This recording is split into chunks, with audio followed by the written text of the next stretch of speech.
Salam alaikum, Azul, bonsoir. À qui appartient l'Algérie? Nous appartient-elle toujours à nous en tant que peuple? Nous appartient-elle à nous en tant que nation? Qui profite des richesses de ce pays? Et à qui profite la cacophonie qui règne? Il suffit d'écouter quelques déclarations de certains cadres, régimes, pour se demander si nous ne vivons pas dans une Algérie parallèle à la leur. Des déclarations toujours à l'antipode des réalités, brossant le fier tableau d'une Algérie qui progresse et d'un Bouteflika ayant marqué l'histoire du pays après 20 ans de pouvoir. 20 ans.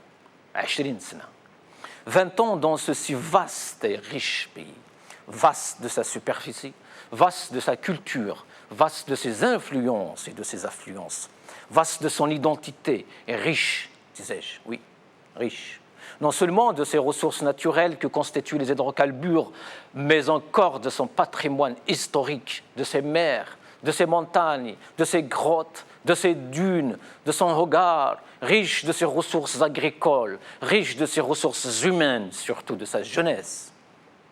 Rendez-vous compte, monsieur Bouteflika, de tout ce que nous aurions pu construire ensemble, je dis bien ensemble, en 20 ans? Oui.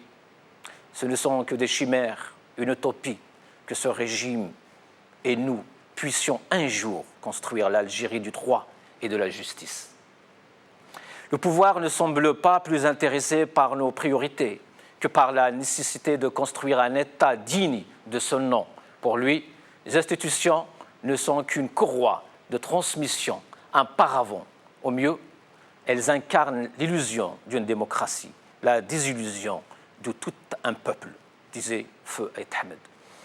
C'est le cas de ces centaines d'élus au suffrage universel qui siègent dans un parlement caduc, votant des lois par le régime et pour le régime. Loin, bien trop loin des préoccupations du citoyen, dont les libertés les plus élémentaires sont quotidiennement piétinées, bafouées, au nom de la seule loi, du plus fort, et parfois des oligarques. De mon Algérie à moi, le jeune que je suis, des voix s'élèvent, des voix d'un autre âge, d'un âge révolu, ancien, s'élèvent pour appeler Abdelaziz Bouteflika à briguer un 5e mandat. Non, excusez-moi. Il l'appelle à continuer. Mais continuer quoi, s'il vous plaît? Votre président n'est pas venu parler à son peuple depuis Sétif, depuis sa fameuse phrase « Tabjnani », n'a pas fait sa campagne électorale du 4e mandat. Mais vous vous souvenez? Vous en êtes sûr? Pourquoi vous n'apprenez pas les leçons? Pourquoi vous vous cachez derrière votre entêtement? Montrez-nous votre ignorance. En tout cas, on préfère. Continuez alors. Continuez sans nous. Continuez dans votre détournement, dans votre ignorance, dans votre pillage, dans votre corruption. Continuez. Continuez à aller vous soigner à l'étranger. Continuez à vous enrichir loin de votre patrie. Continuez dans votre terrorisme culturel, intellectuel, éducationnel, votre terrorisme télévisuel. C'est de cette continuité que vous nous parlez, chers décideurs? Trop, c'est trop. Crie alors ce peuple qui, las de voir l'avenir du pays se jouer sous le prisme de manœuvres politico-mafieuses, malheureusement, se retire, ce peuple se retire et se désintéresse des propres affaires de son pays. Le système, lui, se maintient, notamment grâce à cela. Président, ministres, généraux, hauts cadres, frères de, ou bien fils de, tous se délectent d'une liberté d'action et d'une impunité historique qui ne dépasse son nom.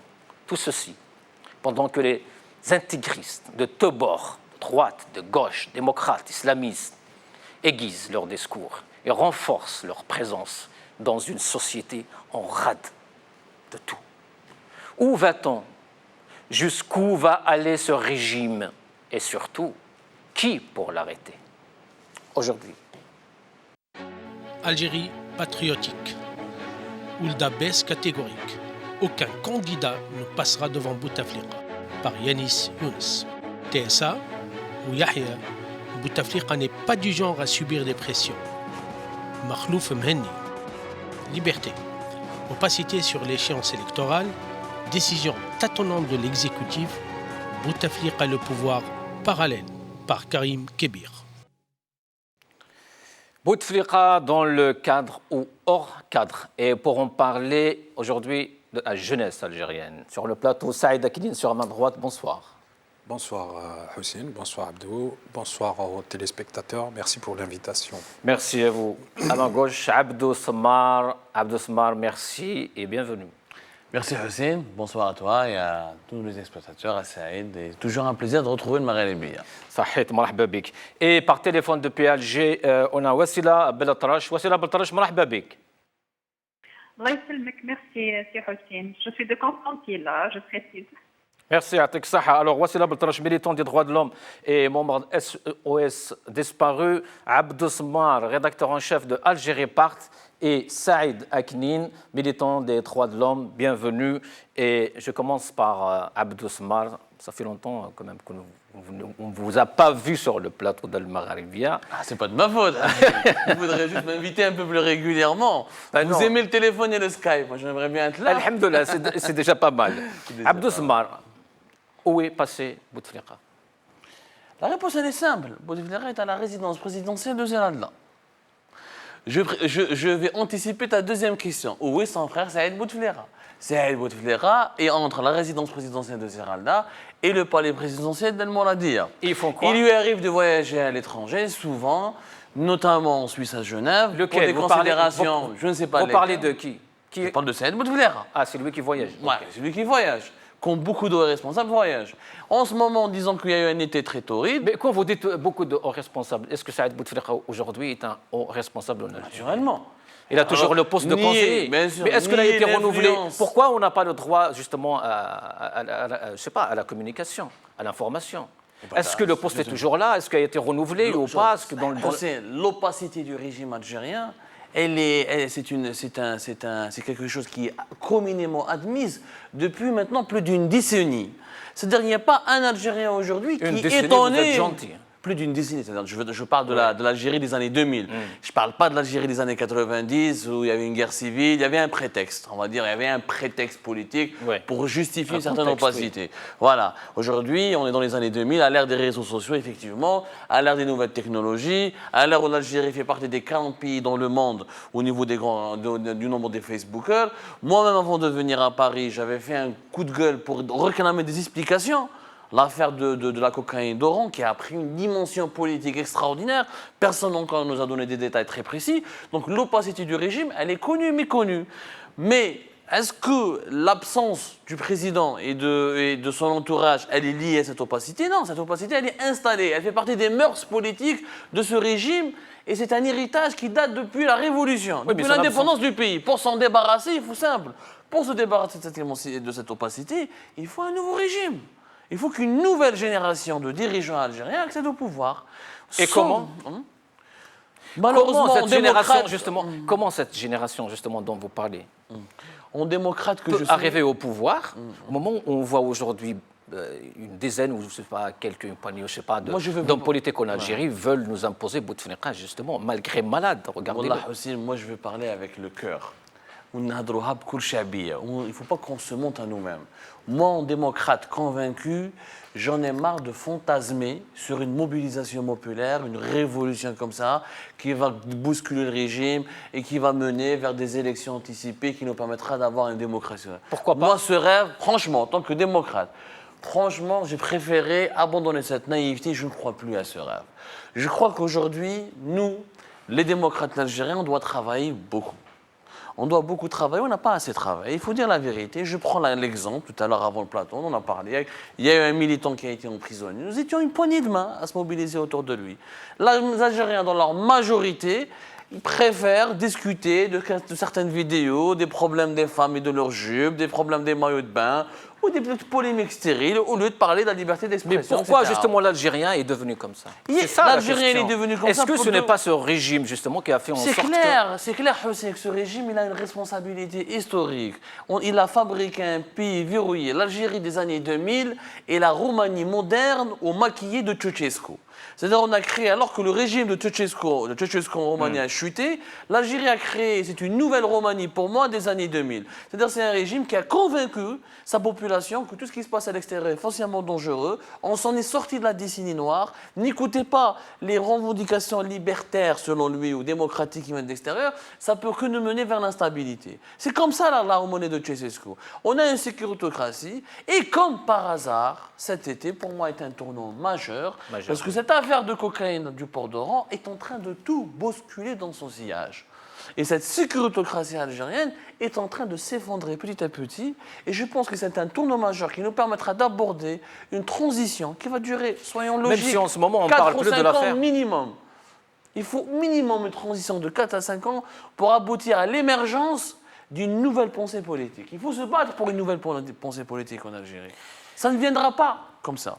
Merci. Abdou Saïd Aknin, Abdou Smar ne m'a pas répondu à ma question. Où est passé Bouteflika? J'ai dit au palais président de Zénalda. Oui, mais bon. J'ai merci, très précis. merci. C'est gentil, c'est gentil. Il n'est pas au Club Med, il n'est pas à l'hôtel, il n'est pas aux Champs-Élysées, il est au palais présidentiel de Zénalda. Après, comment il se porte? Ouais, je n'ai pas encore accès à ce genre d'informations. Mais il est là, il est à Alger. La question, la réponse Saïd est claire. Aknin, il est à Alger, il est à J'ai Zénalda. écouté ton introduction, elle est une lueur d'espoir à plusieurs titres. Merci. Un jeune, Houssine Ghasmi, qui présente top 3, qui fait une telle introduction où un certain nombre de problématiques ont été posées. C'est justement ça qu'a sécrété les richesses populaires. Et c'est à travers ça une multitude d'exemples, non pas simplement versés dans la caricature pour réduire les richesses populaires à des clichés entretenus, soutenus, amplifiés par un système, exécuté par un régime et élaboré par un pouvoir. Quand je vois les images du cadre, pathétique, insultant à la mémoire, à l'histoire et surtout compromettant l'avenir de générations. À l'heure où je vous parle, une pénurie de 250 médicaments en Algérie. Je ne parle pas du chômage, je ne parle pas d'autres problèmes. Je ne parle pas des inondations dans le sud qui ont coûté la vie à 3 personnes à Tamanrasset. C'est-à-dire ce climat de désingestion, de non-gouvernance, mais hors cadre, hors jeu, ce qu'on présente comme cadre. Maintenant, il est vrai, quand on se poserait la question de l'existence, Ahmed disait, notre camp est dans la société. Moi, enfant du peuple, mon camp est dans la société, naturellement. Par conséquent, de par mon quotidien, après avoir engrangé des milliards et des milliards, après avoir, comment on l'appelle, le bahbouha, est passé par là, mon quotidien parle de lui-même, d'une absence due, justement, vous l'avez si bien soulevé dans votre introduction, à l'existence de 2 collèges. Il y a le premier collège, c'est le régime et sa base sociale. Il y a le deuxième collège, c'est le peuple. Ce peuple, c'est lui qui a libéré l'Algérie. Ce peuple, c'est lui qui construit l'Algérie. Ce peuple, c'est grâce à lui qu'elle continue à fonctionner, l'Algérie. Et il y a le régime. Et donc, qu'est-ce qu'il a libéré l'Algérie? C'est ce qu'il a dit aujourd'hui. Il y a des sujets beaucoup plus intéressants que le guignolisme. On laisse les guignols nous parler de cadre et de la suite à donner au cadre. Ce cadre lui-même et sa continuité est un acte de terrorisme. Terrorisme culturel, terrorisme économique, terrorisme politique. Et puisque maintenant on parle de présence, ce n'est pas tant la présence physique qui intéresserait un homme politique, c'est une présence politique. Porté, disparu. Où est-il? Est-ce que le cadre est allé être restauré? Est-ce qu'il est venu dans les valises des va-et-vient à Paris?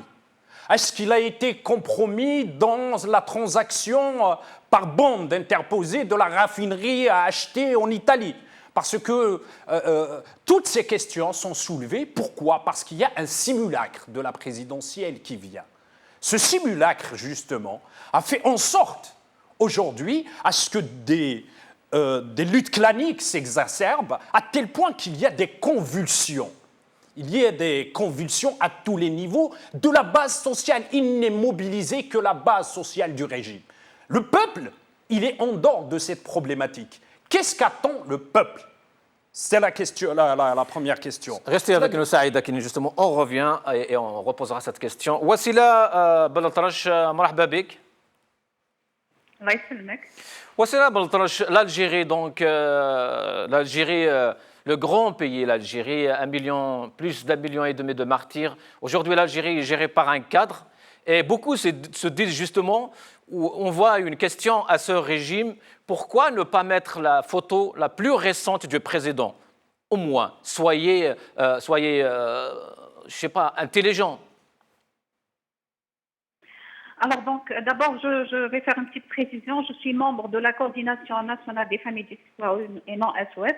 Donc, pour ce qui est de la photo, je ne sais pas, faut-il poser cette question? Faut-il poser la question où est le président?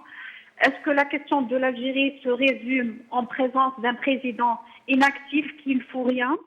Ou bien la vraie question, pourquoi ce système utilise ce cadre justement et dans quel but? Dans quel but? Est-ce qu'il y a une stratégie préparée à pousser les gens à sortir, à faire un renversement quelconque, ou tout simplement le mot magique qui est utilisé ces derniers temps, la continuité. Donc la continuité avec quoi? Avec qui? Avec un cadre, avec le même système, avec la même oligarchie politico-financière qui a ruiné le pays. C'est les grandes questions qu'il faut poser. La présidence a toujours été en Algérie une facette, pas plus. Il y a toujours eu un système en arrière qui gère. Donc, il faut poser ces questions. Qui sont toujours ces gens derrière les rideaux qui nous gouvernent? Il est grand temps que cette nouvelle génération, que le peuple, justement, vous avez bien dit, que c'est un peuple qui réfléchit quand même. C'est un peuple qui peut prendre le pouvoir. Peut-être pas dans 1 mois, dans 2 mois, dans 3 mois, mais dans un futur très proche. Pas dans 4 ans, 5 ans, comme le pense c'est Abdossoman, mais je crois un futur très proche. Il y a une très grande conscience dans la jeune population. Quand je dis la jeune population, c'est-à-dire de ceux de moins de 30 ans. On ne va pas parler de nous qui ont dépassé... Justement, Wassila Beltrache, nous, on parle justement de cette conscience, justement, surtout par rapport aux dernières manifestations et protestations sociales, mais le régime ne répond en disant que ce n'est pas vrai, il n'y a pas de crise, il n'y a rien. Si jeunes, il y avait une dizaine de jeunes, c'est tout, qui faisaient le moucharibine, c'est tout. Donc, ils ne sont pas conscients, ils ne voulaient pas le changement, ces jeunes. Le discours du régime n'est pas choquant. Le discours plus choquant, c'est de ceux qui prétendent être démocrates, être à l'opposition, être journalistes, qui essayent de détourner justement cette conscience et de prétendre que c'est une jeunesse obscurantiste parce qu'ils ont choisi de lutter, de présenter leurs revendications par une simple prière. Une prière qu'ils faisaient pourtant tout le temps. Les gens du Sud sont très connus pour ce genre de prière collective et en plein air. Tout le monde a essayé de détourner cet éveil très politique, très pacifique, en un discours vraiment lamentable, décevant. Ils ont essayé justement de briser cette lueur d'espoir dans cette jeunesse.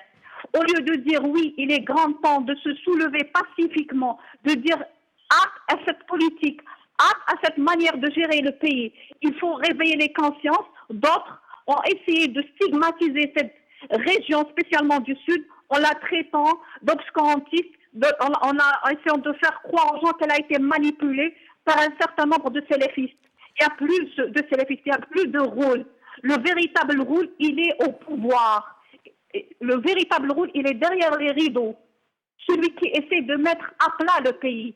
Il faut trouver ce rôle et pas ces salafistes ou ces gens qui empêchent les gens de chanter. Non, c'est pas vrai, ça c'est des faux discours. Le véritable discours, il est grand temps d'aller au-delà du président, aller au-delà du cadre et poser les questions, la véritable question. À quand ce système qui a gouverné le pays depuis 62 continue à jouer de l'avenir du pays, de l'existence elle-même de l'Algérie? Restez avec nous, Wassila Beltrache Abdousman, vous n'étiez pas d'accord? Pas du tout. Sur quoi? Pas du tout d'accord. C'est en 2018. Moi, quand j'entends ce discours de ma chère, ma sœur Wassila, que je salue, j'ai très peur. Je me dis que, dans quel sens? Je me dis que ce régime peut durer encore 100 ans, 200 ans. Si maintenant une prière, un acte spirituel, religieux, est devenu un acte politique, on n'est pas sorti de l'auberge. Moi, je pose une question, frère Hussein. Pas plus tard qu'hier, sur Algérie Part, nous révélant chaque jour un scandale. Chaque jour un scandale. Et merci d'ailleurs pour ça. D'ailleurs, ça ne nous empêche pas de prier 5 fois par jour et de continuer à travailler. On a révélé comment à l'aéroport d'Oran, par exemple, des dizaines de millions d'euros sont en train d'être gaspillés, pour ne pas dire détournés, avec des pratiques complètement immorales. Pourquoi ces gens-là, conscients, ne partent pas prier devant l'aéroport d'Oran? Parce qu'il y a des mosquées. Ah, parce qu'à la place principale de Ouargla, il n'y a pas de mosquée, devant Kadal Japonais. Mais on a festival parlé à Abdousman.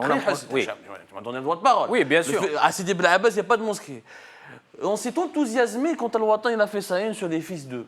Oui. Algérie Part, pendant des longs mois, nous avons révélé tous les registres de commerce, toutes les sociétés, en subissant les foudres d'Ahmedou Yahya, en pleine conférence de presse. On a mis toutes leurs adresses, etc. Pourquoi ces Algériens très conscients ne sont pas partis prier devant leur domicile pour réclamer l'indépendance, pour réclamer la justice sociale et la justice? On n'est pas dupes. L'Algérien n'est pas dupe. Avec ce discours. C'est ce que ces jeunes, justement, sont en train de dire qu'ils n'étaient pas dupes et qu'ils étaient là parce que, justement, c'était l'heure de la prière. Ils ont accompli leur prière. Il n'y avait pas l'heure de prière. C'est les lectures d'après qui sont... Il n'y a pas de lecture. À Ouargla, je suis le mouvement social de Ouargla depuis 2011. Avec mes amis Tahar Belabbas, etc., que je salue. Il n'y a jamais eu ce genre de comportement avant. On ne mélange pas une lutte sociale.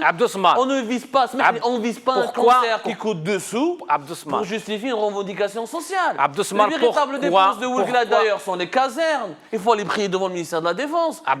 C'est vraiment. On a vu des concerts après celui de Ouargla qui se sont déroulés très bien à Constantine, à Djmila, le problème n'est pas là. à Zouyaria, village Algérino. Il n'y avait aucun problème. Mais là, par contre, moi j'ai une question. Ces gens qui soutiennent justement Bouteflika pour la continuité, pour le 5e mandat, ou appelons-le, je ne sais pas comment on le veut.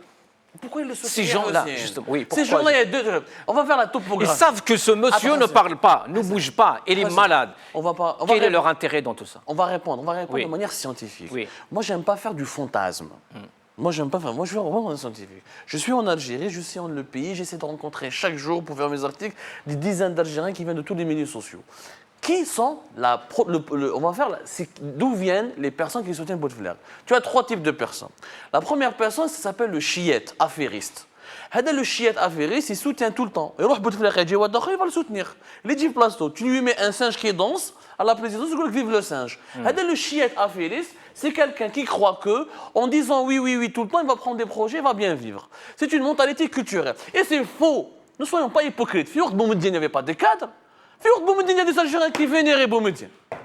Oui. Il faut se dire la vérité. Il y a des Algériens qui vénèrent Boumediene jusqu'à aujourd'hui. Aujourd'hui, Fiourt Boumediene, il y a des gens, il y avait des cadres de Boumediene partout, et les gens défilaient pour un cadre de Boumediene. C'est une mentalité culturelle. Mais on était quand même dans le parti unique, on était dans la dictature, c'est pas la même chose. Non, à l'époque, il n'y avait pas Facebook. Il n'y avait pas les réseaux sociaux, il n'y avait pas Internet, c'est pour ça qu'on n'était pas informés. Bah encore heureux. Tu reviens dans les années 70, on imaginez l'Algérie d'aujourd'hui sous Bouteflika, son Facebook. En tout cas, ce n'est pas différent, ce n'est pas une nouvelle mode, c'est faux, il ne faut pas mentir. Chiétine en Algérie existe avant l'indépendance. Après l'indépendance, il continuera à exister parce que nous avons un modèle traditionnel, patriarcal qui favorise le Chita. C'est un problème culturel avant notre problème politique. C'est quoi le deuxième type? Tu as les personnes qui soutiennent Bouteflika. C'est les pseudo-démocrates qui ont une stratégie qui te disent on ne peut pas changer les choses. Alors qu'est-ce qu'on fait? On essaie de pénétrer le régime, on essaie d'être de l'intérieur, et quand on arrive au pouvoir, ils nous promettent de nettoyer la pyramide d'en haut. Souvent, beaucoup de ces personnes-là sont arrivées au poste de ministre et n'ont rien fait. Et le troisième type d'Algériens qui soutiennent Bouteflika, c'est qui? C'est les gens fatalistes. C'est les gens qui fatalisent, où il n'y a aucun courant, il n'y a aucun parti, il n'y a aucune pensée qui les récupère. Vous me Je te réponds. Et les gens fatalisent, quand ils voient un tel discours comme celle de Wassila, qui nous fait croire qu'une prière est un acte politique, هذا كيفاش ما حبلوش يسوتيان بابا بوتفليقه. Abdou Smar, Wassila Belatra, c'est une Algérienne. Il y a beaucoup de millions d'Algériens qui pensent comme ça. Comment ils étaient quelques dizaines, Hossein. Ils étaient quelques dizaines à prier. Si ces gens-là étaient si populaires, on aurait eu 1 million de personnes. À Ouargla, tu sais Non, combien je ne parle pas d'habitants des prieurs, moi. À Ouargla, il y a 300 000 habitants. Et c'était quelques dizaines, ils ne sont pas représentatifs. Et ça existe, Alors il faut pourquoi reconnaître. s'enflammer alors Hossein, il y a... S'enflammer, nous on tire la sonnette d'alarme, c'est notre boulot. C'est mon pays, Khoya. C'est mon pays, moi j'ai pas de carte de résidence, voilà, c'est mon pays, je souhaite à mon pays le meilleur. Pourquoi ne pas regarder justement je ne veux pas, pourquoi je si ne veux jeune, pas être mis entre le marteau et Smar. l'enclume. Bon, je crois à un changement dans le progrès social. Je veux un changement vers le meilleur. Mais il faut reconnaître qu'il y a des Algériens qui sont fatalistes, qui n'ont pas été récupérés par une opposition. Bon, vous partez encore dans le sujet des prieurs, pas prieurs, c'est pas ça. Non, mais je ne parle pas des prières, je réponds à ta question. Smar. Qui sont les personnes qui soutiennent Bouteflika? Non, pourquoi ils le soutiennent, ma question? J'ai répondu à trois. Pourquoi? Puisque... Non, J'ai répondu aux non, trois. c'est pas ça la réponse. Pourquoi? Qui soutiennent en vrai? Qu'est-ce qu'ils soutiennent? Ils soutiennent un système qui est en place. Ah, voilà. Un système Ça, qui c'est une redistribue réponse. la rente. Mais attends, vous faites une erreur principale. Vous voulez nous faire croire, ou certains veulent nous faire croire, que le régime algérien est Abdelaziz Bouteflika. Le régime algérien n'a jamais été un homme. Il ne sera jamais un seul homme. Et s'il était uniquement un homme, il serait effondré depuis longtemps. Le régime algérien est par définition collégial. Deuxièmement, la deuxième erreur que vous faites, vous croyez pertinemment, enfin les gens qui tablent, les gens qui misent, qui croient que l'institution présidentielle elle est complètement vide. Vous êtes de quel côté, Abdou Smar? De quel côté? C'est-à-dire, moi je suis journaliste, mais je suis à aucun côté. D'accord. Non, vous me dites vous. Côté NR. Moi, je décrypte l'actualité, je parle des faits. Ok. Moi, je ne crois pas aux fantasmes, je crois aux faits. Moi, je suis de quel côté? Je n'ai pas de côté. Moi, je suis un enfant d'Algérie qui aime son pays, qui croit à son pays. Abdou Smar, il y a énormément de fantasmes aujourd'hui dans la scène politique. Et parce que nous, les Algériens, au lieu de débattre sérieusement sur une alternative, au lieu de reconnaître qu'un mur est un mur... On va en arriver justement à l'alternative. Au lieu de reconnaître qu'un mur est un mur, c'est pas un mur, on essaie de fantasmer. Bouteflika, il est bien là, il pèse sur le pays. C'est une vérité, même malade, il est l'un des cerveaux du régime algérien, ce n'est pas le régime principal. Mais il n'y a pas que lui, il y a Gaï Salah, il y a Toufer qui est là de retour, qui pèse encore, il y a les oligarques.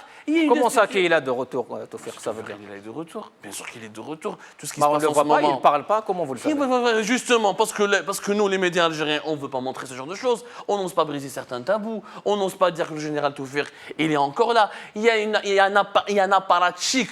Mais vous n'avez pas été choqué quand même d'apprendre qu'un mec comme Général Boudouaour, 14 ans, au sein du ministère de la Défense nationale, président de la commission des marchés, il a distribué des marchés à tout le monde, y compris ceux Kamel Boucher. Nous, on a raconté à Algérie pas de comment ce mec s'est enrichi avec la complicité des hauts gradés de l'armée. Personne n'a été choqué. On est choqué par quoi? Par un cancer de cadavre japonais. C'est comme ça qu'on va choquer l'Algérie. Non, nous on est choqués par... Non, aujourd'hui, là, on est choqués par ce cas. On va vous montrer bientôt... Je clôture. On va vous montrer bientôt, je lance un défi. On va vous montrer bientôt la villa de M. Boudouaour, à Clerval-Villebière. Et je parie qu'il n'y aura personne qui va aller prier là-bas. Je parie. Parce que ces gens-là, ils ne s'intéressent pas au changement politique réel. Ils s'intéressent juste au folklore. Ok, merci Abdou Smar. Saïd Akinine, pourquoi ces gens soutiennent Bouteflika, sachant que Bouteflika aujourd'hui ne peut rien faire, ne peut pas parler et ne sait même pas prononcer d'ailleurs? Puisqu'on fait... Comment on peut aller dans une campagne électorale? Ça a été fait contre le mandat. Oui, mais bon, non, il a quand même parlé, il avait un micro, il est venu, il a lu une lettre. Ils vont faire la même chose. Je ne sais pas. Ils ont une pour le copie, moment, on ne le voit même pas depuis au moins. Ils ont une copie au sein de la résidence présidentielle. Il y a des studios où ils ont copié tout le conseil constitutionnel. Ils peuvent te faire facilement une scène où il a parlé. C'est la même chose. Saïd Akinine, non, on ne sait pas tout ça, mais bon. C'est une vérité. D'abord, nous sommes dans une situation où c'est une impasse historique. Impasse culturelle, impasse culturelle, impasse économique. Et la société, parfois, malgré bon gré les volontés et les convictions des uns et des autres, ça peut éventuellement choquer. Aujourd'hui, j'ai envie de prier et de remercier Dieu parce que Yeza, notre ami Salim, est libéré des prisons algériennes. Je prierai pour que les plus de 100 détenus politiques croupissent encore dans les prisons algériennes. La société sécrète par elle-même des moyens pour pouvoir, effectivement, porter une voix. Maintenant, l'agitation des peurs, regardez, c'est juste chronologique. On parle du 5e mandat. Il y avait cette affaire, qui est une déclaration de guerre contre le pays, contre la patrie et contre le peuple. Cette affaire de drogue est une histoire de guerre. D'ailleurs, on n'en parle plus. Est une histoire de guerre. Et c'est une histoire de guerre. Et il ne faut pas que cette histoire s'arrête là où elle est. Il faut que tous les responsables, à tous les niveaux, soient non seulement congédiés, mais traduits devant la justice. Oui, parce qu'il y a Bien une que justice. nous savons pertinemment, nous savons la nature de la justice algérienne. J'eusse aimé voir la justice populaire traitée. La justice populaire, mais pas dans le sens où on rase tout, on recommence. C'est pour cette raison que nous parlons de métamorphose. La métamorphose, c'est quoi? C'est que je suis journaliste. Avant même que je fasse mon métier ou que je prêche la déontologie de ce métier, c'est-à-dire le message, c'est d'abord de l'incarner. J'incarne le message, ensuite je porte le message. La deuxième des choses... On peut dire la même chose du politique. Le politique. On peut dire la même chose. Avant même de promettre, on doit d'abord savoir quoi? La faisabilité, la crédibilité, l'honnêteté. Et ces éléments, ils viennent d'où?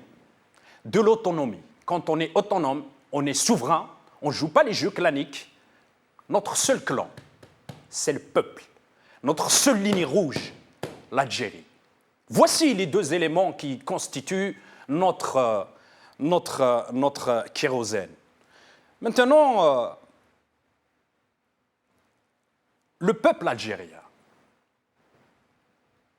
le régime colonial, disait la même chose du peuple algérien avant même qu'il y ait l'organisation secrète, avant même qu'il y ait les six, avant même qu'il y ait le congrès de la Soumam, avant même qu'il y ait cette indépendance.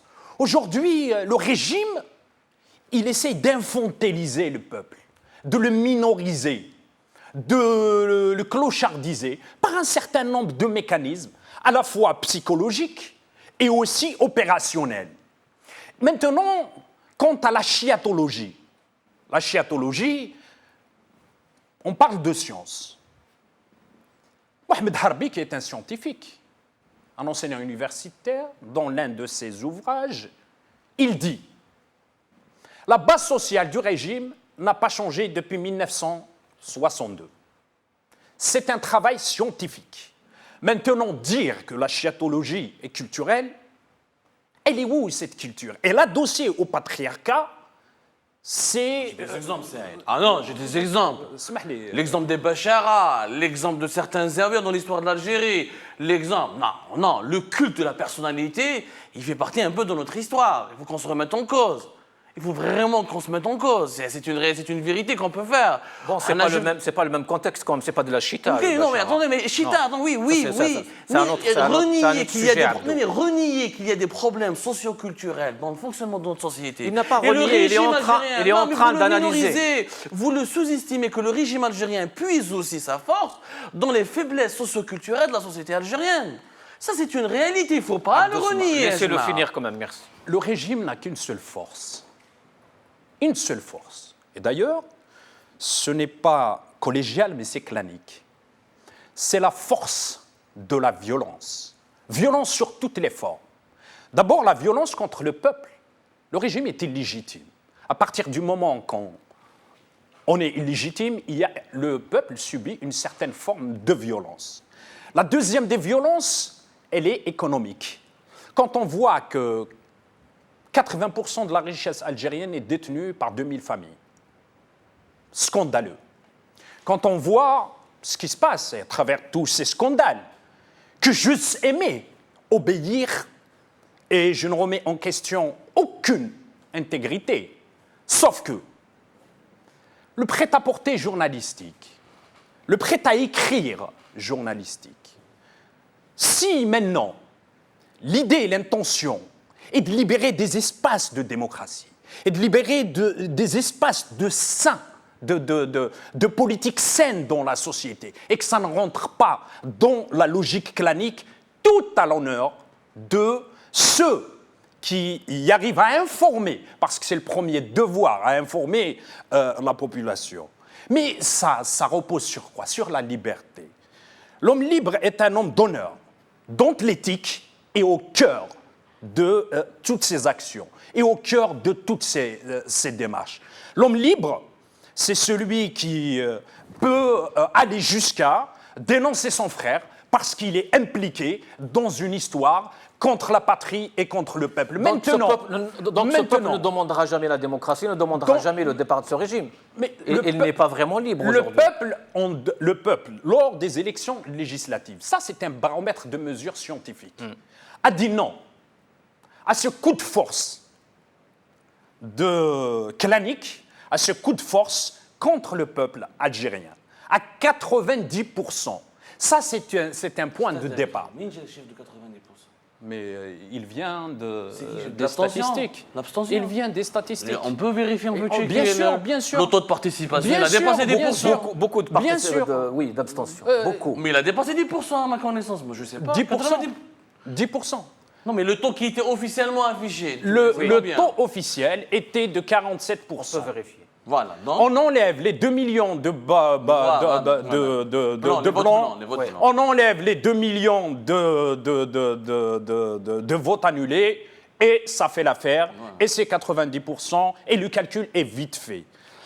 Dans cette situation, moi, quand j'étais au pays, j'ai fait 100 villages, 10 wilayas, 40 communes.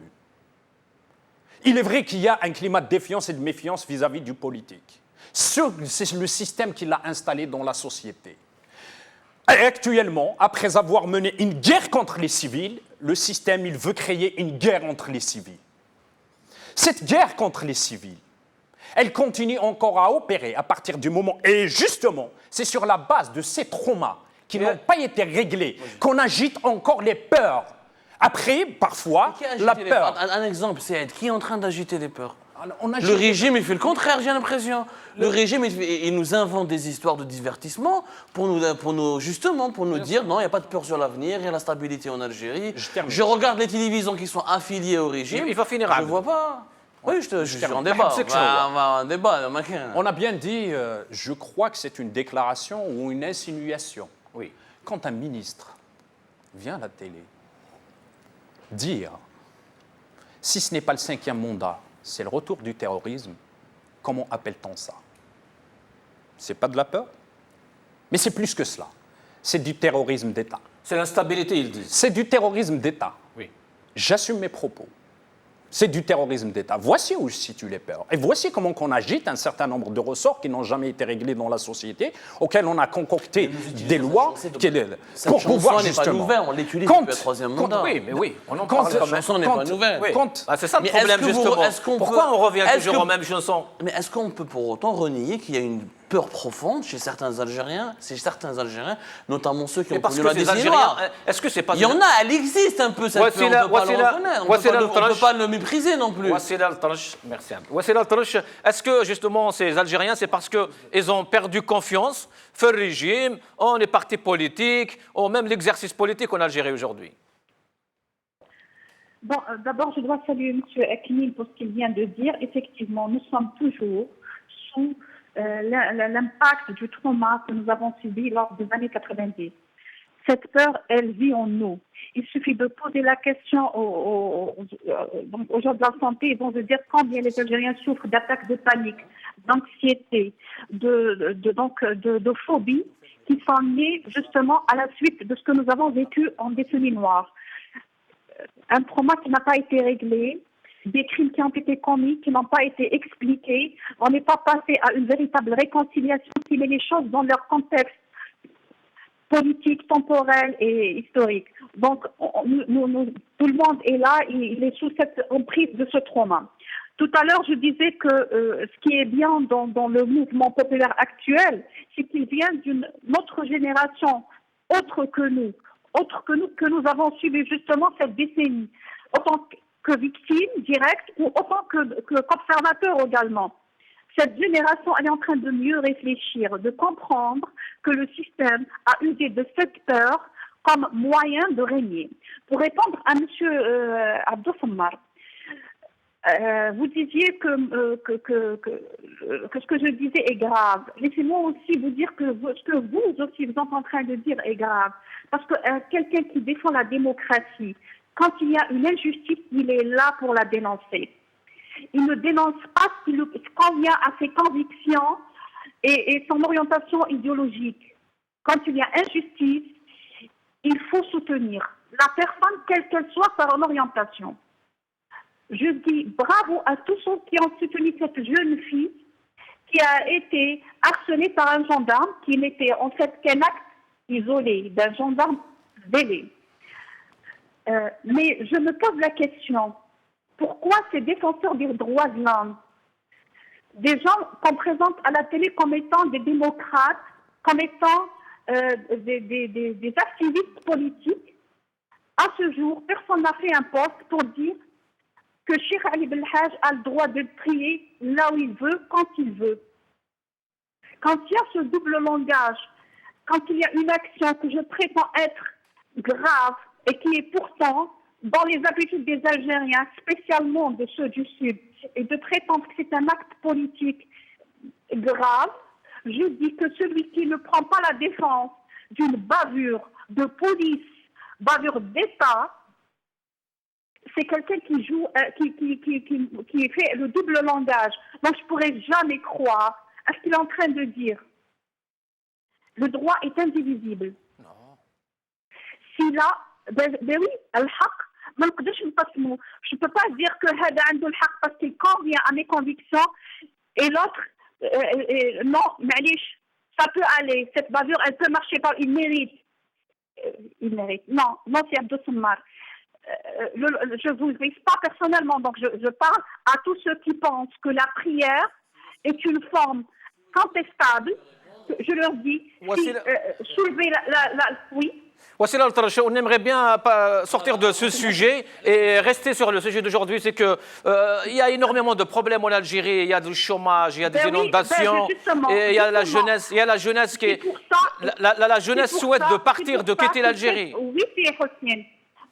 C'est le véritable discours justement. Il faut que nous, en tant que jeunes, nous, en tant que peuple, nous devons nous unir sur ce qui est grave. Et la plus grande gravité, c'est ce système diabolique qui a su nous départager dans les années 90. Et quand on a commencé à se réunir, à comprendre sa façon de nous diviser, il y a quand même des gens qui sont sous le trauma, comme vient de le dire M. Ekni, venir lancer ce genre de désespoir. Wassila Al-Atrache, vous pensez que le régime... Wassila Al-Atrache, vous êtes en train de nous dire que... Enfin, vous pensez que le régime est en train de jouer à la manipulation? Absolument. Et le plus grave, c'est qu'il y a des personnes représentées comme étant des démocrates, comme étant des activistes, comme étant des défenseurs de droits de l'homme, qui prennent cette manipulation. Quand on lit par exemple le communiqué de la Ligue algérienne des droits de l'homme, qui demande aux autorités de pénaliser les gens du Sud, on se pose la question. Merci Wassila Al-Atrache. Restez avec nous, Wassila Al-Atrache, Abdou-Sammar, oui. Rapidement, fermons la parenthèse. Très rapidement, nous les injustices, nous les soutenons, nous les défendons depuis très longtemps. Comme dit Mme Saïd, il faut incarner cette éthique dont on parle. Algérie Part a été le seul média qui est resté à Alger, qui a interviewé 2 personnes qui ont été torturées, violées et presque tuées dans les fameux camps de concentration au sud. On l'a fait et je suis revenu à Alger. Donc à partir d'Alger, c'est des gens, je ne partage pas l'appartenance idéologique d'Ali Belhaj, mais j'ai toujours défendu son droit de manifester et de prier là où il veut, à l'intérieur d'une mosquée et pendant la rue, parce que moi je pense et je crois qu'un État moderne, un pays qui veut se développer, il faut qu'il y ait une séparation entre le religieux et le politique. C'est une conviction que je défendrai et la misère sociale n'a rien à voir là-dessus. Donc on va clôturer parce qu'on va avancer. Justement.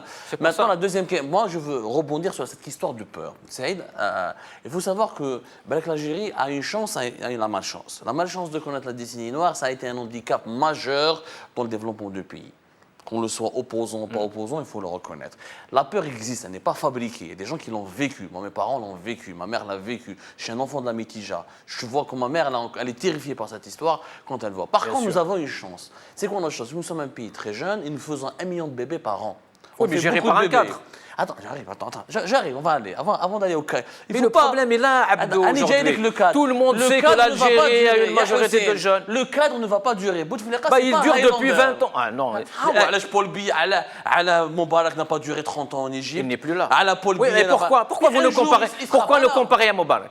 Écoute, si les Algériens ne sont pas capables de sortir dans la rue pour sortir ce régime, c'est ma faute. Mais pourquoi ils ne sont pas capables? Les médecins résidents, ils ont essayé. Beaucoup ont essayé de sortir. Il y a une transition générationnelle importante. Dans 5 ans, la génération d'Algériens qui auront 17 ans, 18 ans, ce sera dans 80% d'Algériens qui n'auront pas connu la décennie noire. Donc la chanson des traumatismes ne marchera plus. Comme on fait beaucoup de bébés, Allah ibarak, Allah yazidna, alhamdoulilah, c'est une chance pour nous. C'est-à-dire dans 5 ans, la majorité écrasante des jeunes Algériens n'ont aucun souvenir de la décennie noire. Donc on ne pourra plus les manipuler. Pour moi, à ce moment-là... Mais est-ce qu'ils vont trouver un jeune à la présidence ou toujours un homme de 90 ans? On va revenir à la question du cadre. Oui. La question du cadre, le régime, il est encore en place parce qu'il est fort sur 3 plans. Le plan géopolitique. Ou parce qu'il est faible, il n'arrive pas à trouver un candidat, un jeune. Pourquoi vous ne dites pas ça? Le régime algérien s'en fout des jeunes. Mais pourquoi veux-tu que le régime cherche un jeune? C'est à nous de chercher le jeune, c'est pas au régime. Oui, mais ils sont déjà... On veut la démocratie, d'un côté on demande au régime de nous changer. C'est à nous de changer. Oui, je suis tout à fait d'accord. Bougaït Salah et les jeunes. Ou la majorité de nos généraux là que je ils sont jeunes, ou le Hamel il était jeune, ou les Wali qui sont dont on le voit sont jeunes. Et le régime algérien n'aime pas la jeunesse. J'ai discuté avec quelqu'un, je vais te raconter une anecdote. J'ai discuté avec un haut placé. Ce qu'il m'a dit, Abdou, moi je suis d'accord avec toi, on est pour gens. Il m'a dit, nous on a fait le maquis, dans notre tête on est maquisards, dans notre tête le pays nous appartient. Tout le monde connaît des invités, c'est grâce à nous que vous êtes nés. Il faut qu'on soit mort pour cette mentalité disparaisse. On va écouter ces extraits justement de Walid Abbas. Je ne laisse pas terminer après plus tard, c'est très important. Allez-y. C'est très important. Oui. Voilà, c'est très important. Ce régime, il n'est pas fort par hasard. S'il est fort, c'est qu'il y a des considérations géopolitiques. Il a un soutien de la communauté internationale qui ne veut pas d'une Libye ou d'une Syrie. Et comment ça n'est pas sorti? Tu crois, il n'y a jamais... Non, les Européens ont peur. Il va y avoir quand même un tsunami migratoire, il y a énormément de problèmes de terrorisme. Justement, c'est un mensonge historique. Jamais il y a eu une lune de miel avec les États-Unis de Donald Trump qu'en ce moment avec de l'Algérie. Jamais il y a eu une lune de miel avec l'Union européenne. L'Algérie, elle est prête à sous-traiter. Deuxièmement, il y a des faiblesses sociales dont on vient de parler, qui sont dues à la décennie noire, et qui vont être résolues dans la génération qui arrive. Troisièmement, il y a un problème, une absence d'un projet politique qui propose une alternative. Ça, il faut le souligner. Il y a une absence d'alternative. C'est vrai, on va parler un peu de l'opposition, mais bon, on n'a plus beaucoup de temps. Mais Abdou Smar disait que le régime, aujourd'hui, on est tous conscients qu'aujourd'hui, le régime est dans un échec énorme, historique, énormissime. Écoutez, un régime qui n'arrive pas à concrétiser la promesse de novembre, qui est celle d'une Algérie démocratique et sociale. Quand on voit dans le sud, 60% de la jeunesse est au chômage. Dans le nord, 30% de la jeunesse est au chômage. Quand on voit que 7 millions d'universitaires n'ont pas d'emploi, quand on voit que dans toutes les administrations, la gérontocratie, pour se maintenir et maintenir ses privilèges, fait de la jeunesse son premier ennemi. Quand on voit que les enfants de ces dirigeants, un par un, vivent à l'étranger, et certains, ils ont même à la Courneuve une entreprise domiciliée à la Courneuve. Quand on voit un certain nombre de facteurs qui sont objectifs, quelle est la réussite de ce régime et quel est son génie? Mais l'alternative, Saïd, Saïd, pourquoi ce régime? Le régime algérien s'est maintenu alors que la majorité du régime arabe s'est effondrée. On ne peut pas dire que ce régime est idiot. Justement, c'est la question. Vous ne pouvez pas le condamner à l'échec. C'est exactement ma question. Saïd, quand on fait appel à un cabinet américain pour restructurer la Sonatrach, quand dans d'autres pays, je termine, quand dans d'autres pays, je vais expliquer par la suite la perte de la souveraineté. Quand on achète une raffinerie, La France fait appel à des cabinets quand on achète une raffinerie de 1947 qui est inopérante et pour la remettre sur pied, il faut encore 1 milliard. Quand on vend la souveraineté nationale, quand on vend tout ce qui reste du pays parce qu'il y a du chipa comme disent les Algériens. C'est pas simplement les chipas, c'est pour se maintenir en place. Ce régime, il est prêt à sacrifier le peuple, la patrie, les valeurs, l'histoire pour se maintenir.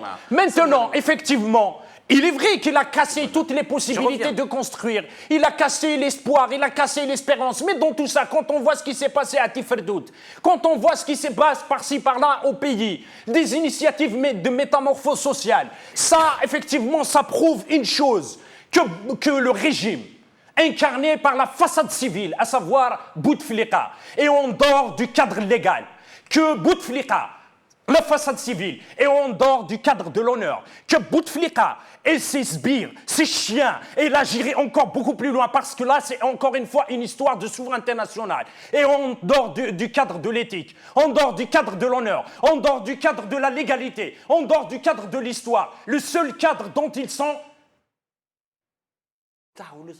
c'est la corruption. Et c'est leurs intérêts. La solution, elle est claire. C'est un constat. Je suis désolé, c'est ce constat de la corruption. Même le dernier cafetier du cafétéria de Ouedrabelou, elle a bien oublié qu'il y a la corruption dans le pays. Mais vous... Donc il ne faut pas en parler. Mais on parle toujours. J'en parle à partir d'Alger. On en parle, mais c'est pas... Mais échelonné, répéter à longueur de journée. On t'a écouté.